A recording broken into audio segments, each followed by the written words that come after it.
मैं जयकृष्ण गोस्वामी एक राजा एक नौकर का कहानी सुनाने के लिए जा रहा हूँ। एक नगर में एक राजा रहता था। वो राजा के पास दो लड़का था। दोनों लड़का बहुत हरामी नंबर 1 था। राजा एक नौकर उस दोनों लड़के की देख रेख के लिए रखा। अब जब राजा एक नौकर रखा, वो नौकर बहुत तेज तरीके का था। वो नौकर जब राजा के यहाँ नौकरी में रहा तो कहीं प्रवचन हो रहा था, तो वहाँ बैठ करके वो प्रवचन सुनने लगा। तो उस प्रवचन में महात्मा जी बोला, जो अगर किसी को लंगा देखो तो उसके ऊपर वस्त्र डाल दिया करो। कितनों भी जरूरत काम हो, कहीं प्रवचन होता हो, भगवान का नाम लेता हो, तो वहाँ जा कर के 2 पद सुन लेना चाहिए, उसके बाद आगे जाना चाहिए। कोई अगर गड्ढा खूंदता है, वो अपने लिए खूंदता है, दूसरे के लिए नहीं, पहले वही गिरता है। अगर कोई कांटा रोपता है तो वो कांटा उसको ही चुभता है, दूसरों के लिए फूल बन जाता है। ये बात उस नौकर के दिमाग में था। अब ये राजा की जो लड़की था, वो एक सिपाही से फंसा हुआ था। एक दिन वो नौकर उस राजभवन में घूम रहा था, तो वो देखा वो राजा की बेटी राजकुमारी और सिपाही दोनों संभोग कर रहा था लंगे। तो ये देखा तो उसे महात्मा की बात याद आ गया। वो अपना अंगोछा ले करके उस दोनों को ढक दिया। तो वो दोनों तो अपने धुन में था, उसे नौकर दिखाई नहीं दिया। जब वो दोनों विभोर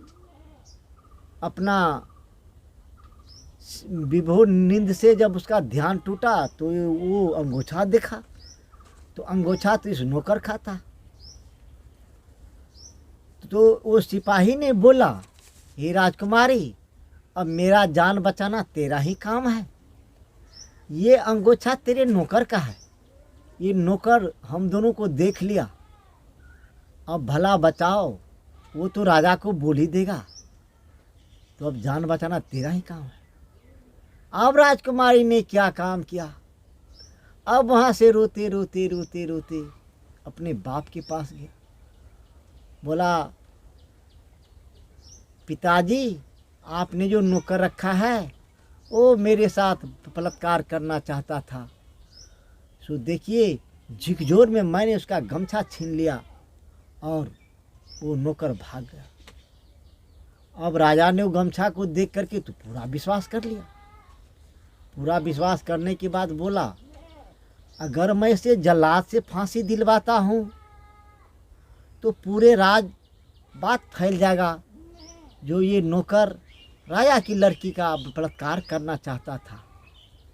सो नहीं, मैं जो बुच्चर से मांस खरीद करके रोज मंगवाता हूँ सिपाही के जरिए, सो सिपाही को नहीं भेज करके इसी को भेजवाता हूँ, और बुच्चर को बोलूँगा जो इसे काट करके फेंक दो। राजा ने एक सिपाही को भेजा और उस बुच्चर को जाकर के बोला, देखो, आज जो कोई मांस लेने के लिए आएगा उसे काट करके तू फेंक देना। बोला, ठीक है, मैं फेंक दूंगा। बस जब दिन के 4 बज गए तो राजा उस नौकर को बुलाया। बोला, बाबू, मेरा बात सुनना। बोला, बोलिए राजा साहब, मैं आपका नौकर हूँ, तो उसमें बाबू और माँ कहने की बात क्या है? आपको जो काम है मुझे बताइए, मैं उस काम को फौरन करूँगा। बोला, सब दिन तो मैं मांस लाने के लिए सिपाही को भेजता था घोड़ा से, आज वो सिपाही बीमार पड़ गया, तो तू घोड़ा ले लो और चले जाओ बुच्चर के पास, 2 किलो मांस खरीद करके ले आ। बोला हाँ हाँ मैं जाऊंगा।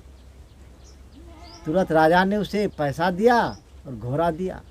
नौकर ने घोड़ा पे बैठा और चल दिया। चल दिया तो जाते जाते जाते जाते रास्ते में कहीं सत्यनारायण भगवान का पूजा हो रहा था। जब पूजा हो रहा था तो उस महात्मा का प्रवचन का बात इस लड़के के दिमाग में आ गया। वहाँ घोड़ा रोक दिया, घोड़ा को खुट्टे में बांध दिया और बैठ करके वो अपना सत्यनारायण भगवान का कथा सुनने लगा। जब इसे 2 घंटा हो गया वो पूजा सुनते हुए, वो राजा ने सोचा जो अब तो इस नौकर को बुच्चर मार दिया होगा, तो इसको देखने के लिए अपना बेटा को भेजता हूँ। बोला हे राजकुमार, अभी जो नौकर गया है मांस लाने के लिए उसे 2 घंटा हो गया है, जा करके देखना वो क्या कर रहा है। ये नौकर तो यहाँ बैठ करके सत्यनारायण भगवान का पूजा सुन रहा है।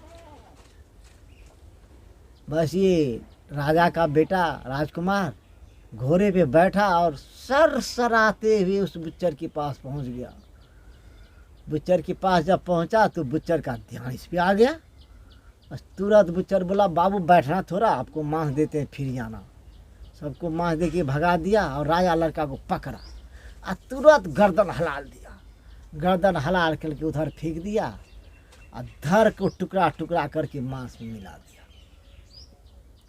मांस में मिला दिया और जब ये सत्यनारायण भगवान का कथा समाप्त हो गया तो ये उसका नौकर घोड़ा पे सवार हुआ, चल दिया। जाते जाते जाते जाते उस बुच्चर के पास पहुंचा। बोला भैया राजा बोला है 2 किलो मांस देने के लिए, मांस दे दो 2 किलो। नाप करके 2 किलो मांस दे दिया। ये नौकर ने घोड़ा पे मांस लेकर के घोड़ा को मनकाते हुए आ गया। राजा को बोला राजा साहब ये लीजिए मांस, मैं मांस लेके आ गया। बोला अरे तू मांस लेके आ गया? बोला हाँ। मेरा लड़का? बोला मुझे क्या पता जो आपका लड़का कहाँ है नहीं है, आपका लड़का को तो मैंने देखा। अब तो राजा छाती पे मुक्का मारने लगा, पलटने उल्टने लगा और रोने लगा। रोते रोते दौड़ते दौड़ते उस बुच्चर के पास गया। बोला रे भाई मैंने जो अपना लड़का भेजा वो क्या किया? राजा साहब आपने तो ऑर्डर किया था कि आज जो कोई पहले आएगा उसका गर्दन काट देना, तो आपका लड़का आया, मैंने सोचा कि इसी को आप भेजे हैं इसलिए मैंने इसका गर्दन काट करके फेंक दिया। अब राजा हाय सोच करने लगा। अब ये बात, अब राजा जो चीज़ विचारे जो कल ये काम करना है तो उससे पहले ये नौकर वो काम करके दिखा दे। एक दिन क्या काम किया, उस नौकर को बोला देखो रे फलाने देश का राजा मेरे ऊपर ये चढ़ाई किया है, उसको जरा देखना। बस ये चलने का तैयारी कर रहा था, बस फिर वो सिपाही जो था उस लड़की के साथ संभोग कर रहा था। इन्होंने देख लिया। बोला अब बात छुपाने से नहीं बनेगा। राजा को बोला राजा साहब उस दिन तो आपका बेटा को बुच्चर काट दिया, आज आपका बेटी को सिपाही खा रहा है, आप उसे चल के देखिए। उस दिन तो मैंने अंगोछा डाल दिया तो बोला कि ये नौकर ये कर रहा था, तो आपने बुच्चर से मुझे कटवाना चाहती थी, आज चल के देखना। राजा ने देखा, राजा को पकड़ के ले गया, दिखाया तो सिपाही और उसकी बेटी। अब राजा की बात दिमाग में आ गया। राजा ने उस बेटी को सिपाही को कटवा के मरवा दिया और अपनी छोटी वाली बेटी से उस नौकर का शादी कर दिया और ये दोनों आधा राज लिख दिया और वो दोनों ऐशआराम से ज़िंदगी व्यतीत करने लगे। इसीलिए जो कोई गड्ढा खूंदता है वो खुद गड्ढे में गिरता है। किसी के लिए कांट रोपता है तो दूसरों के लिए फूल बनता है और अपने लिए कांटा बनता है। अब राजकुमार और राजकुमार की नौकर का कहानी समा